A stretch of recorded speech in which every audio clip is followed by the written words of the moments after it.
Nintendo games are often some of the most inspirational games for a lot of developers because of their impact in gaming. Mario clones from 2D to 3D are all over the place and are the foundation of a lot of platformer games. Metroid, of course, has a billion different clones out there as well, being inspirational in the Metroidvania branding that many games in this style receive. Zelda clones seem a little bit harder to come by though. While 2D style Zelda games have been picking up steam lately in releases with games like Blossom's Tales, 3D Zelda clones, especially within the indie scene, never really seem to be made. The original Oceanhorn was a game that, yes, was essentially a 2D style Zelda clone game that released across various platforms and was actually a pretty good game. But I've had my eye on Oceanhorn 2 Knights of the Lost Realm, well, ever since it was announced for Apple Arcade of all things, because it looked like an actual 3D style Zelda game. After the Apple Arcade exclusivity for this game ended, it has now hit the Nintendo Switch. I ended up getting a copy of this game to review, and after defeating it, it's time to find out if this is the best Zelda clone on the Nintendo Switch, but more importantly, if Oceanhorn 2 Knights of the Lost Realm is a good game in the first place. So sit back, relax, subscribe, and like the video if you haven't yet, and let's dive into Oceanhorn 2 Knights of the Lost Realm for the Nintendo Switch and see what it's all about. Oceanhorn 2 might be a sequel in number, but it's actually a prequel to the events that happened in the original Oceanhorn game. You play as a character named the Hero. When the Hero was born, a character named Mesmeroth is in possession of you, but he gives you up to his friend Master Mayfair because he feels that he cannot raise you properly, and the Hero is raised by Master Mayfair and his good robot friend Jen, to become a knight by accomplishing different tasks to get that status. The town in which you, Jen, and Master Mayfair are in is invaded by dark troopers when these dark troopers were chasing a girl named Trin after her plane crashes in your town. Now, without revealing too much of the plot, the town ends up getting overrun by the dark troopers, and you, Jen, Trin, and Master Mayfair head to the White City, which is the largest city in the region, to learn about why all of this is happening, who these dark troopers are, where they came from, and who their leader is. The story of the game isn't groundbreaking or anything like that, but it's definitely interesting enough to make you want to see what ends up happening next, including some pretty interesting things that end up happening within the last few hours of the game that sort of bring everything together. Gameplay wise, within about 5 minutes or so of playing the game, you quickly realize this game is heavily inspired by the 3D Zeldas with games like Ocarina of Time. You have a sword, you get a shield, you roll to avoid enemies, you can't jump but you can grab onto ledges that are about belly button height. It all feels very familiar, but like I said, it's not a bad thing if it's done well, and thankfully for the most part it is. I would say the combat isn't as good as a Zelda game, but it definitely gets the job done. It's not just a simple copy-paste job of a Zelda-style game though, because Oceanhorn 2 does have some things that make it very different. First off, the hero attains something called a caster gun.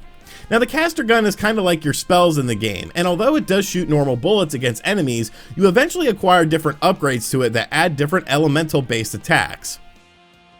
Another very different thing is the fact that for most of your adventure you actually aren't alone, as Jen and Trin are often by your side. Aside from doing things like helping you in battle against enemies, they actually play a big role in puzzle solving in this game. Sometimes you have to have all three characters stand on platforms to trigger something. Sometimes you have to have Trin use her boomerang to hit an out of range switch, and you can basically tell these characters where you want them to go and what sort of switch you want them to hit. It does add a nice layer of strategy to the puzzles because while there aren't technically dungeons like we've seen in previous Zelda games, at least in terms of size or scope, there are some definitely larger areas that are often puzzle filled, and for the most part these puzzles are very well done and pretty fun to figure out.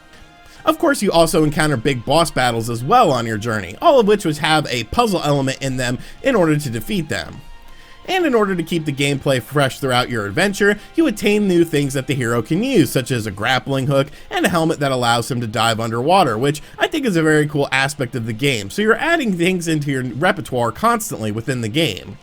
And you can also travel by a few different means within this game as well. There's a boat, a hover bike, and actually a large airship that you fly around.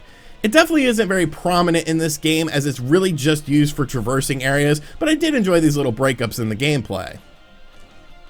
Beyond the standard game, there's actually a ton of extra stuff you could do in the game as well. The game offers in-game challenges that have you doing extra stuff as you explore the world of Oceanhorn 2, which will give you experience points. Now, unlike getting a heart container for defeating a boss and sort of upgrading Link as you do in a Zelda game, in Oceanhorn 2, defeating enemies and doing these in-game challenges will level up the hero, allowing him to do things like hold more ammunition. While you don't get any traditional sword upgrades in the game, you can find power shards that you can attach to your sword to make it stronger, or use these power shards on your various unlockable ammunition you get on the caster gun to make these shots stronger. My playtime for the story from start to finish was about 12 hours, but my completion percentage overall was only 61%. There's even additional boss battles you can find hidden in the world as well, with a bunch of other stuff to unlock. So if you like what you experience in the main game, there's definitely more stuff to find after you complete it. In terms of presentation, I think for the most part, Oceanhorn 2 definitely shines. When it comes to the graphics, the game definitely has that Zelda feel to it, right down to the bushes you take out to find ammunition and hearts, but I think the game looks great for the most part. Textures are nice and clean, there's a decent variety of environments you visit, some of the boss battles are massive and hulking creatures, and there's some really breathtaking scenes you encounter in the game. There's nice lighting effects as well, and overall it's just a very visually pleasing game in both handheld and in docked mode. I did notice that in some of the open areas you are in, which are used mostly for traversal, the camera actually pans out, and the game can feel like it chugs a little bit during these times, but honestly they're few and far between. For the audio, the game has lots of voice acting, all of which is pretty solid, and I think the music is decent enough. I do think some of the boss fights could have used some more like pumped up music to make you excited, but the overarching theme song in the game has been stuck in my head for a few days now, so they did a good enough job with it. So what are the downsides to Oceanhorn 2 besides the things I've already mentioned? There's a few other things that I do want to touch on. I had the game glitch on me twice, to where I had to reload my save because a puzzle glitched. Thankfully the game autosaves quite often, so I just lost a minute or two of playtime, but I did want to mention it. There's also a currency system in the game that, well, it just seems kind of pointless because you can't really buy anything in the game except at vending machines and item shops, but both of them sell basically the same stuff, and it's all stuff you could find just by playing the game, like hearts, ammunition refills, and things of that nature. When I ended my game, I had a ton of money because, well, I never really felt the need to spend it because the game is definitely a tad on the easy side. You start out the game with 3 hearts, and you can expand them by finding additional heart pieces in chests, but unlike in Zelda, you only need 3 in order to add an additional heart. I managed to finally get a 4th heart piece, and finish the game with just 4 heart pieces, because every chest you seem to come across just has items that give you currency instead of heart pieces. But all that being said, like I said, I finished the game with 4 total hearts and didn't really have any trouble with it, because overall it's just not a very difficult game. And the final thing is, you've seen the footage, you've heard me talking, and yes, it is essentially a 3D Zelda clone, and if you don't like Zelda games, guess what? You're not going to like this game. But is that a bad thing? No, because I feel like most of us do like Zelda games, especially 3D Zelda games, which have horrible representation, and I think Oceanhorn does a very solid job of adding in representation to this genre.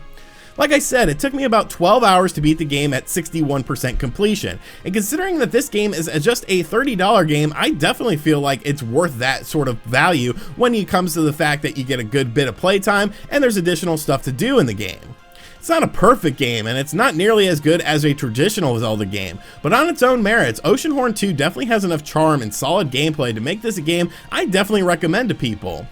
Whenever this game gets announced to get a physical edition, you bet your ass I'm going to be snagging that. If you're looking for something to scratch your Zelda itch before Hyrule Warriors Age of Calamity, and you want something that's a 3D style Zelda game, I think Oceanhorn 2 Knights of the Lost Realm is definitely the best 3D style Zelda game by far on the Nintendo Switch. And even if you're just a casual Zelda fan and just like action adventure games, I think you're also going to have a great time with this game as well.